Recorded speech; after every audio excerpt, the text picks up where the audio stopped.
Madriaga is a critical witness no, sa impeachment na alam naman natin lahat, inaprubahan na ng Committee on Justice yung impeachment. O, kita mo, doon dito, putulin kita. Okay? Critical witness, ito si Madriaga sa impeachment. So, ibig niyang sabihin, kaya delikado ang buhay nito si Madriaga dahil critical witness doon sa impeachment ni BP Sara na aprobado na. In short, posible nga na pinapapatay, diretsahin na natin, pinapapatay ni BP Sara, ito si Madriaga. At tingnan natin, observe nyo lang, okay? Paano sinagot ni Attorney Matibag o yung bagong director nitong NBI patungkol dito sa 18 ex-Marines, compare nyo lang, pati doon kay Madriaga. Ha? Palaisipan para kay NBI Director Melvin Matibag kung paano nagkasya sa mga maleta ang 805 billion pesos na kickback mula sa mga flood control project. Ito ang perang dineliver di umano ng mga lumantad na dating miyembro ng Marines kay Pangulong Bongbong Marcos, ilang mambabatas at iba pang opisyal ng gobyerno. Madalas din ako magbiyahe noon eh. Yung pinakamalaking luggage kasi parang hindi yata aabot ng 56 kilos eh. Ang sabi nga ni Senator Ping, yung isang bulto ng tagwa 1,000, that is 1 kilo. So 56 kilo yon. Alam mo, hindi po malayo mangyari yon. Kasi yung 200,000 ganyan lang kakapal. 200,000 pesos ganyan lang kakapal. Imagine ninyo, ganyan lang kakapal, ganyan lang kalaki ang pera. So ilan pera mangyayari doon? Posible po mabigat ay yung maleta. Hindi lang naman ikaw ang bumabiyahe. Kahit ako, matagal na akong bumabiyahe. Very possible po yun. Depende po sa laman. Lagyan mong bato yun. But seriously, depende. Kung siksik eh. Di ba? Pambira naman. Ako, hindi ko inaano to si Attorney Matibag, no? Pero, ako nadududa. Iba yung gusto niyang pinapalabas. Yung kanyang pananalita na investigasyon patungkol dito sa 18 ex-Marines, samantalang yung kay Madriaga na preso, parang pinaniwalaan niya na yung kanyang statement. Parang pumapanig na siya, oo nga, may danger sa buhay ni Madriaga. Totoo nga, posible nga. Dahil galing sa ibang detention center, dinala doon. Bakit inilipat? Ito naman, ang kini-question, posible ba yung sa maleta? Napunta na naman tayo doon sa ganong klaseng sitwasyon. Ang sa akin, hindi sa pinagbibintangan kita, sir. Okay, abogado ka, kaya ka nandyan, matalino ka, magaling ka. Pero bilang matalino, is dapat siguro neutral muna tayo. Wag muna yung statement na parang lumalabas, mali yung ipinapakita nitong 18 Marines. Diba? Ako lang ba nakakaisip? Hindi nyo ba nakikita? Sige nga, habang pinapanood natin yung pananalita nitong si Matibag, hindi ba kayo parang nadududa na bakit ganito ang statement? Hindi muna siya neutral. Ewan ko, ilagay nyo sa comment section kung sasang-ayon kayo na parang duda na siya agad-agad. Hindi siya neutral. Hindi na itago ni Matibag ang kanyang duda nang matanong ng media kaugnay ng inilabas na sabina ng NBI laban sa 18 nagpakilalang security ng dating kongresista at ngayoy pugante na si Zaldico. Yun yung isang tiningnan ko rin sa joint affidavit, yung pumunta sila sa may Balero, nagpalit sila ng $2 million, dalawang maleta na tag 56 million. Nakatakdang humarap sa NBI ang 18 ex-Marine sa Miyerkules para magbigay linaw sa kanilang mga paratang. Balak ipademo ni Matibag sa kanila kung paano nagkasya sa mga maleta ang milyon-milyong pera. Ayun lang. Pero hindi Ipapa-demo. lang sila Wait. ang ipinatatawag Gusto ipa-demo. O bigyan mo sila ng limpak-limpak na salapi. Ako naniniwala ako kasya dyan. Sabi ko nga 200,000 ganyan lang. Ganyan lang kanipis. Hmm.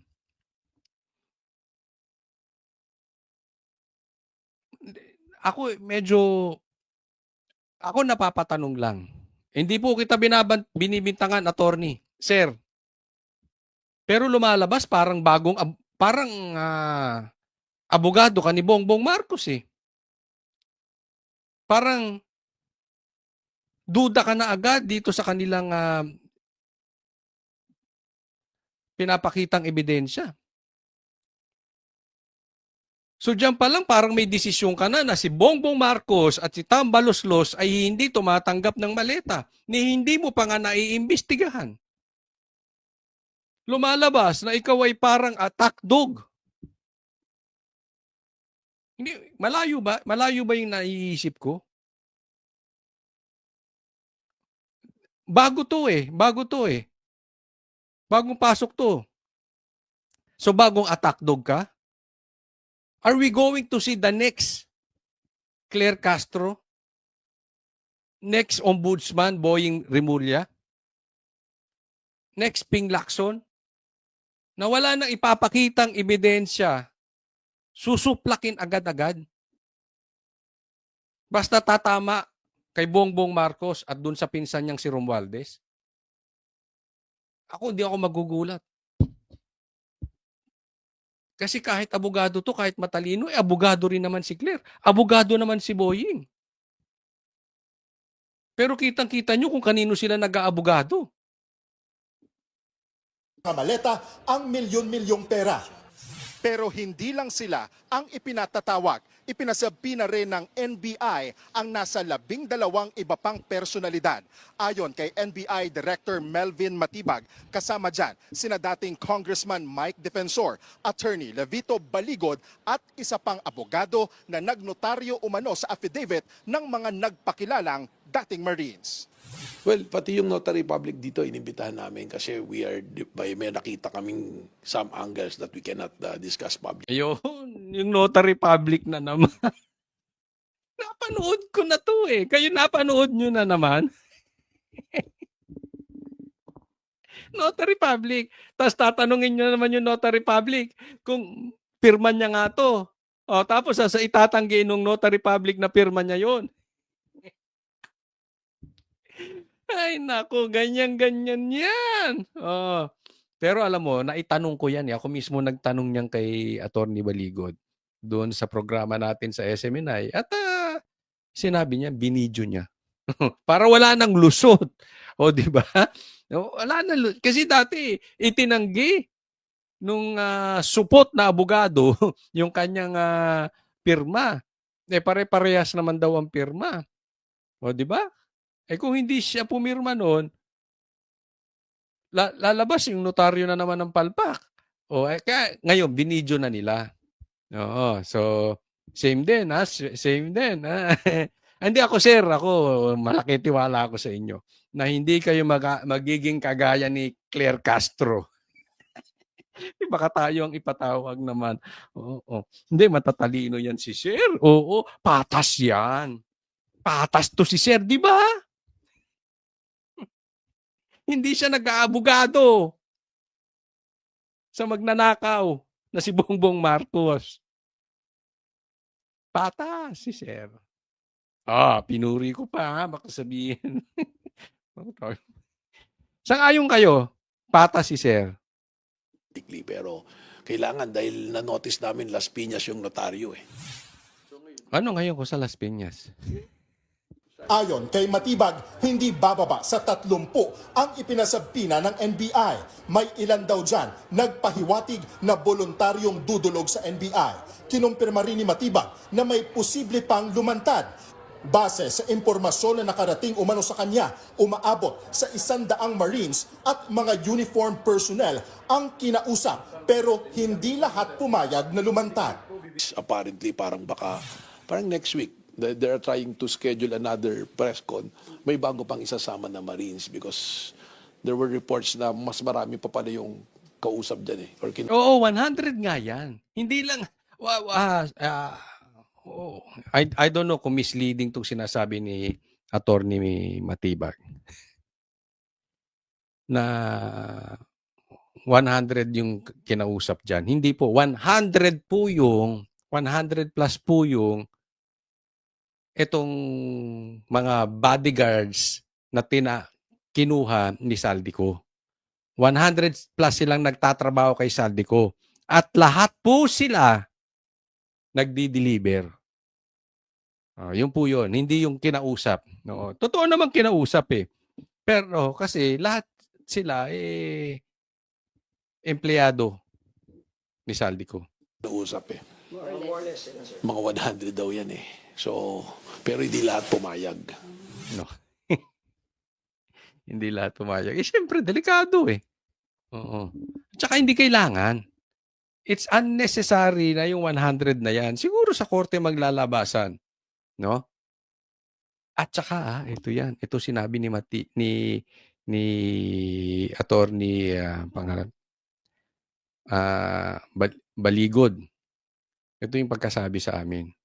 Uunti po yung labas-labas na yan. Kasi inaantay nilang sumagot, i-deny, tapos saka sila maglalabas ng ebidensya. No, hindi mo ibubuhos lahat yan. No? Pero nakatago na yung ebidensya niyan. Secured na po.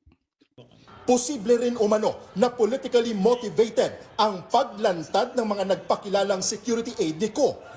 Sa kabila nito, iginiit ni Matibag na magiging patas pa rin ang NBI sa kanilang investigasyon. Paano magiging patas?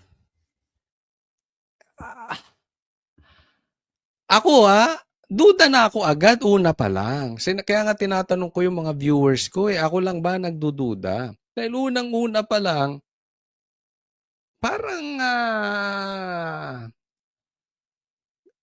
inamin nyo naman na duda kayo dito sa 18, di ba? So, una pa lang, pabor na agad kay Bongbong Marcos. Sinisira na sa publiko. Paano magiging patas? Kung ako magbabalita, eto patas. Gusto niyo ng patas? O etong titingnan po namin. At iimbestigahan namin, pinatawag po namin itong 18 Marines, 18 ex-Marines. Pero sa ngayon, hindi ko masagot dahil gusto ko muna makita yung buong kanilang isasagot. Gusto ko silang makita ng in person.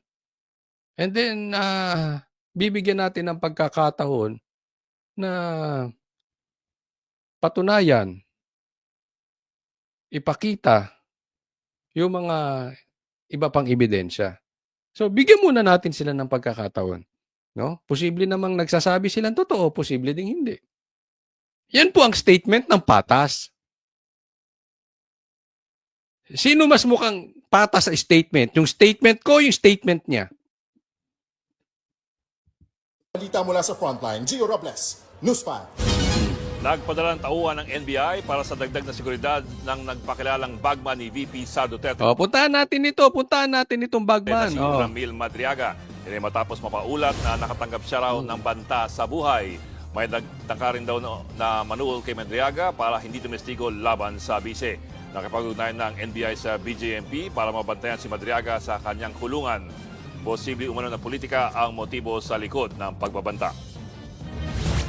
I understand that Madriaga is a critical witness sa impeachment na alam naman natin lahat. Inaprubahan na ng Committee on Justice yung impeachment. Kita mo, doon dito, putulin kita. Okay? Critical witness, ito si Madriaga sa impeachment.